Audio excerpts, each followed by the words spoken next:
am Karen Hurd, and we're here with our next edition of Asking for a Friend. And I am absolutely delighted to have Chad Littlefield on, who is all about asking powerful questions.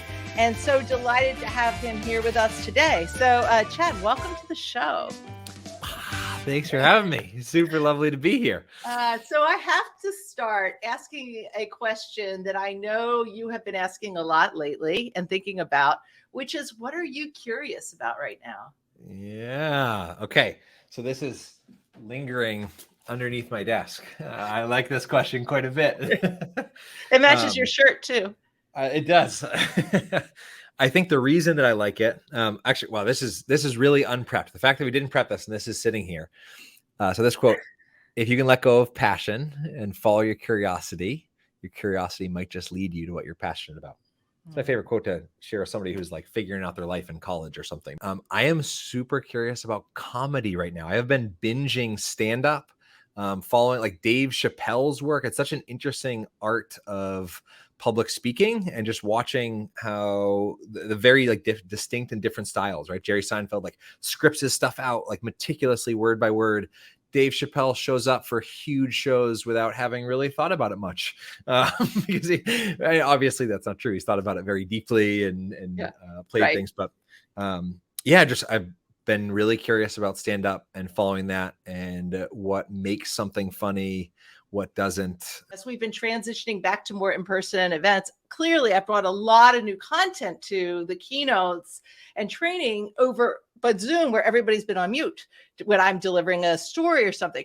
I get now on a stage and people laugh at a story that I haven't done. And I'm like, was that, wow, that was funnier than I thought it was going to be. People talk about this who infuse a lot of humor into sessions when they're with people, is like social distance, like killed humor, like being that separate. There's something literally about the proximity of being a few feet away from somebody and having that social, like you turn to somebody like as if to say like, did you see that?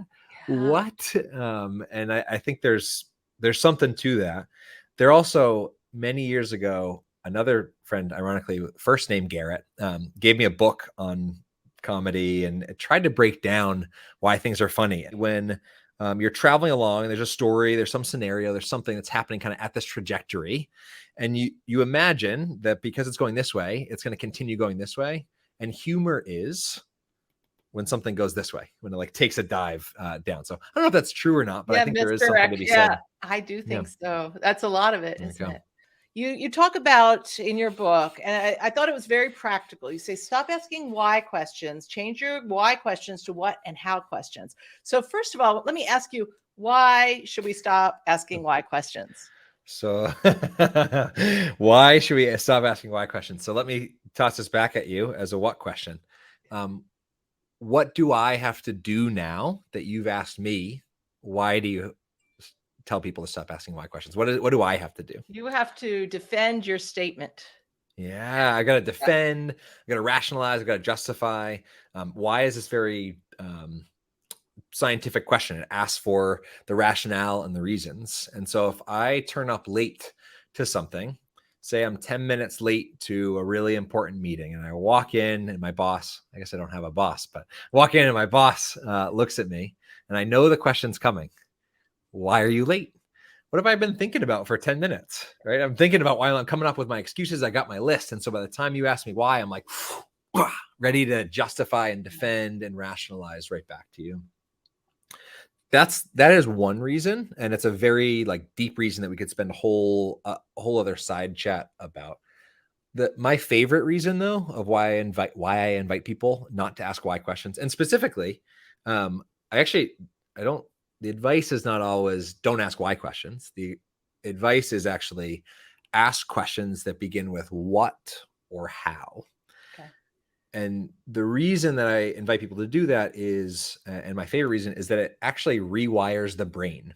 So when I limit myself to only asking questions that begin with what or how, it forces me to be more deliberate with my questions. When we're this tall, walking through the world, right? The question we're asking is, Why, right? Why is the grass green? Why is the sky blue? Why is the green light green? Why is the red light red? Why do I keep asking about colors? Right. And so we do that so much that our brains get really, really adept at asking why questions. And so just by asking questions that don't begin with why, they begin with what or how only, it automatically like cranks up the intention and the Mm. thought of your question by, I don't know, 20% or so, which makes your question actually better, which makes your question more powerful, more compelling. Because you're get off autopilot and now you're actually really thinking about being more deliberate about the question you're asking. Yeah. That's really So, Go so ahead. can we play with this I would just love for a to. concrete example? Yes, please. So you asked me why, and I know you did this playfully, but you asked me why should we stop asking why questions? Can I ask you what would be a way that you could rephrase that question as a how or a what question? Ask essentially the same question, but begin it with what or how. What is a better alternative to why questions? There we go. So What types of questions work best and why? Oh, why? yeah. That's an easy one to add at the end, and why. Very similar intent, and it's not, this is not for some questions and some contexts, this is like night and day. It's the difference between breaking trust and building trust with somebody. Sometimes it's not so drastic. Sometimes it's just like, yeah, okay, it's kind of the same. And I think it partially depends on the context in which I teach people to ask how and what questions. Is if your intent and sole purpose is to build a relationship of trust with that human being. If your goal is not to build a relationship of trust and you're trying to solve a problem, address something else, whatever, free for all. But I just know that because as kids, right, we ask 300 to 400 questions a day between the ages of 3 and 5. Whoa. And so by the time we're adults, we only ask 6 to 12 questions, but we ask so many why questions that we're so used to it. It means that we also got really good at answering why questions, at defending, right? People are really, really, really easy to jump into that fight or flight mode. It does not take very much effort for them to go into the amygdala and say, let me defend my position right now. It's just not productive to building a relationship of trust. So it's not necessarily a bad thing. It's not a horrible thing. In fact, it can be useful to rationalize why you're doing something. But if your goal is to build a relationship of trust, not so hot.